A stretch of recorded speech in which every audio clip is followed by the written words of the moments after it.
දැනුම සොයන්න, නුවණ වඩන්න, විනෝද වෙන්න, අපිත් එක්ක එකතු වෙන්න. පුංචි අපේ විශ්වය.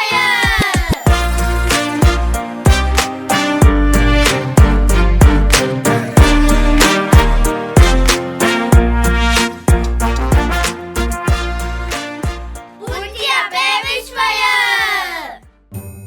කොහොමද පුංචි යාළුවනේ? ඔන්න අද අපි පුංචි අපේ විශ්වයේ වැඩසටහනත් එක්ක ඔයාලගේ නිවසට ඇවිල්ලා ඉන්නවා. ඔන්න යාළුවනේ ගිය සතිය වගේම අදත් අපිත් එක්ක එකතු වෙලා ඉන්නවා සුභාෂිනී මල්කාන්ති නන්දා. ආයුබෝවන් නන්දේ. ආයුබෝවන් චූටි පොඩ්ඩනේ. අපි ගිය වැඩසටහන් වල ළමා ලිංගික අපයෝජනය ගැන ගොඩාක් දේවල් කතා කළා. ලිංගික අපයෝජනය ගොඩාක් දුරට බලපාන්නේ අපේ පොඩ්ඩන්ගේ මනසට කියලත් නැන්ද අපිට කියලා දුන්නා.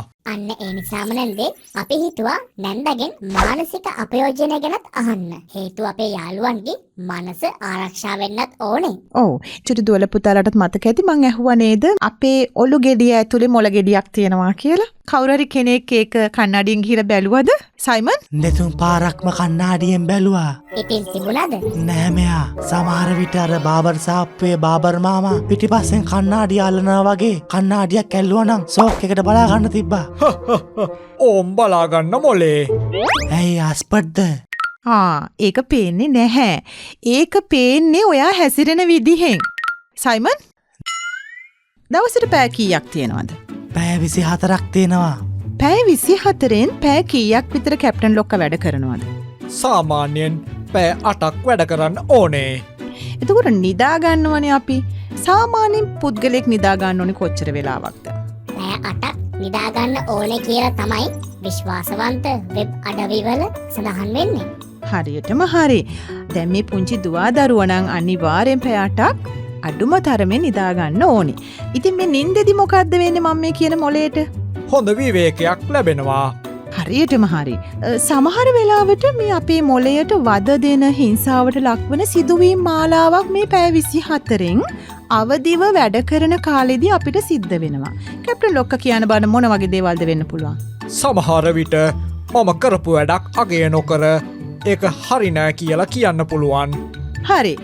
ඔන්න දවස පුරාවටම අපේ හිතට දුක ඇති කරන දේවල් ඇති වුණහම මේ මොළයට ඒක දරා ගන්න අමාරුයි. එතකොට මොකද වෙන්නේ? අපි කම්පාවට පත් වෙනවා. එතකොට කියන වචන විතරක් නෙමෙයි කැප්ටන්. අපිට සිද්ධ වෙන දේවල් සමහර විට ඔය කිව්වා වගේ අපි ඉතාම උනන්දුවෙන් ඉස්කෝලේ වැඩක් කරගෙන යනවා. ටීචර් කියනවා මේක කිසිම වැඩකට නෑ හරියට කරලා නෑ කියලා. මොකද වෙන්නේ? ගොඩාක් දුක හිතෙනවා. එතකොට අපිට හිතෙනවා අපි ගැන අඩු තක්සේරුවක්. ඒ කියන්නේ මාව වටින්නේ. ඒ වගේම තමයි අපි පහුගිය කාලේ කතා කරන්නේ ලිංගික අපයෝජනය ගැන. එතකොටත් අපිට දැනෙන්න පුළුවන් ඇයි ඒගොල්ලෝ මට මෙහෙම හැසිරුනේ? ඇයි ඒගොල්ලෝ මාව මෙහෙව අවභාවිතා කරේ? එහෙම නැත්නම් අපි කියමුකෝ ඇයි ඒගොල්ලෝ අපිව ගොදුරක් කරගත්තේ? ඇයි මට නරක දේවල් කරේ කියලා මට මං ගැනම දුකක් තරහක් වේදනාවක් ඇති වෙන්න පුළුවන්. ඉතින් මේ මානසික අපයෝජනය කියන්නේ අපි දෙමව්පියන්ගෙන් වෙන්න පුළුවන්, ගුරුවරුන්ගෙන් වෙන්න පුළුවන්, ඕනෑම අපි ආදරය කරන ප්‍රජාව ඇතුළෙන්. යහළු යෙහෙලියෝ වෙන්න පුළුවන්. අපි කියන බුලී කරනවා කියලා, විහිළු කරනවා, ඔච්චම් කරනවා කියලා. ඉතින් මේ වගේ දේවල් වුණාම මනසට මොකක්ද ඇති වෙන්නේ කැප්ටන්? ලොකු දුකක්, කම්පාවක් ඇති වෙන්න පුළුවන්. රැට නිදා ගන්න ගියහම මොකද වෙන්නේ? ඒ දේවල් මතක් වෙන්න පටන් ගන්නවා.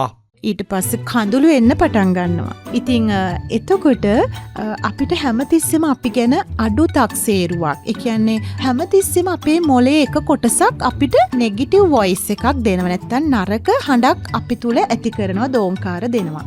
ඉතින් මානසික අපයෝජනය කියන්නේ කෙනෙක් අපේ වටිනාකම නොසලකා හැරලා, ගහලා, බැනලා, ලිංගික අපයෝජනය කරලා, අපිව විකුණලා, මෙහෙකාර සේවයට යොදවලා මේ වගේ නොයෙකුත් ආකාරයේ පාසල් යන්න එපා කියලා අපිව වේදනාවට පත් කරලා කරන දෙයක්. ඉතින් දැන් අපි හිතමු අපිට ගහනවා කියලා අම්මා තාත්තා ගහනවා. ගැහුවහම ඇඟ විතරද තුවාල වෙන්නේ කැප්ටන්?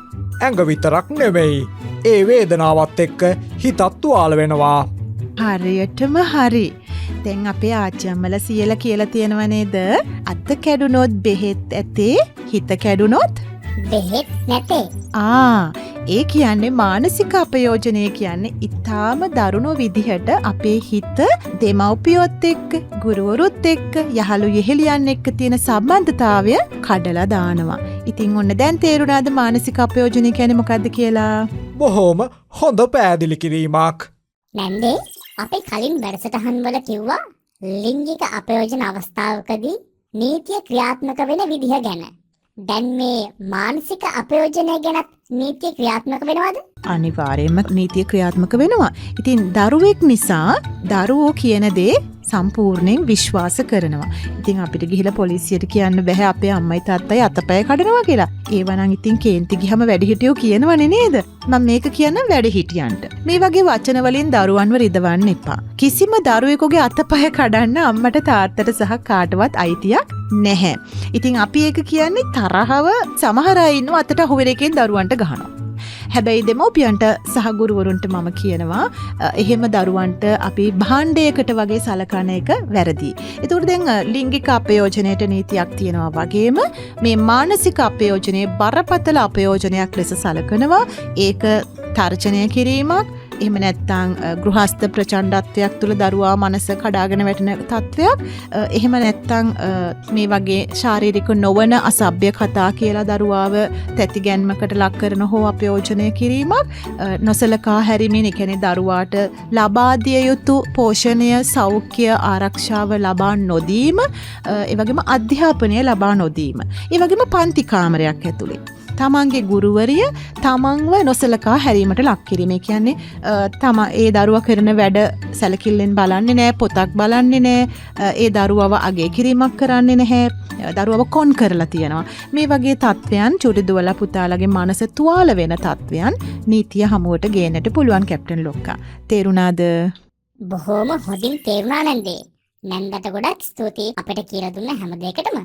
සුභාෂිනී නැන්ද කිව්වා වගේ ශාරීරික අපයෝජනයකදී වුණත් ලිංගික අපයෝජනයකදී වුණත් සිද්ධ වෙන්න පුළුවන් ලොකුම හානිය තමයි ඒ දේවල් වලින් වෙන මානසික බලපෑම. ඔයාලත් ඒ වගේ දේවල් වලට මුහුණ දෙනවා නම් ළඟම ඉන්න විශ්වාසවන්ත වැඩිහිටියෙක්ට ඒ ගැන කියන්න. මට ප්‍රශ්නයක් තියෙනවා. වැදගත් ප්‍රශ්නයක්ද? මම ප්‍රශ්නේ අහලා ඉන්නද? හරි අහන්නකෝ. නොසලකා ඉන්නත් බැහැනේ අද වැඩසටහන නිසා. හැබැයි වැදගත් ප්‍රශ්නයක් නෙවෙයි නම් මම උත්තර දෙන්නේ නැහැ.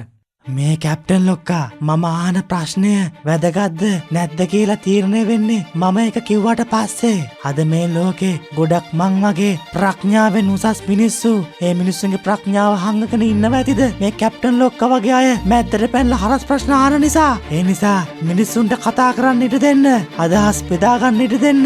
එතකොට තමයි මේ ලෝකේ තවත් ලස්සන වෙන්නේ, වෙනස් වෙන්නේ, දියුණු වෙන්නේ, අපේ ජාතියක් හැටියට ඉදිරියට යන්නේ.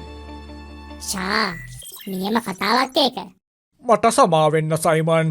ඔයාගේ ප්‍රශ්නේ අහන්න. හරි මෙන්න ප්‍රශ්නේ. පුද්ගලයෙක් අඩි 100ක් උඩ ඉඳන් පැන්නොත් පුද්ගලයාට කලින් වැටෙන්නේ කුමක්ද? මොකක්ද ඒ ප්‍රශ්නේ? හරි හෙවනැල්ල. මදි තව හොඳට කල්පනා කරන්න. මුළු අන්තර්ජාලයම පීරුවත් ඕකට නම් උත්තරයක් හොයාගන්න බැහැ. මාලොකු ට්‍රොයිඩ් පොට්ටා දැන් මොකද කියන්නේ? උත්තර නෑ නේද? උත්තරේ ඇඳුම. මාලොකු මොලකාර සූරවීර කැප්ටන් මොනවද මේ වීරු කතා? හරි උත්තරේ ගුරුත්වාකර්ෂණ බලය. මේ බලන්න මෙයා කියන කතා. ගුරුත්වාකර්ෂණ බලය. අයිසැක් නිව්ටන් මහත්තයා හිටියනම් ඇපල් ගෙඩියකින් ඔලුවට ගහගන්නවා මෙයා.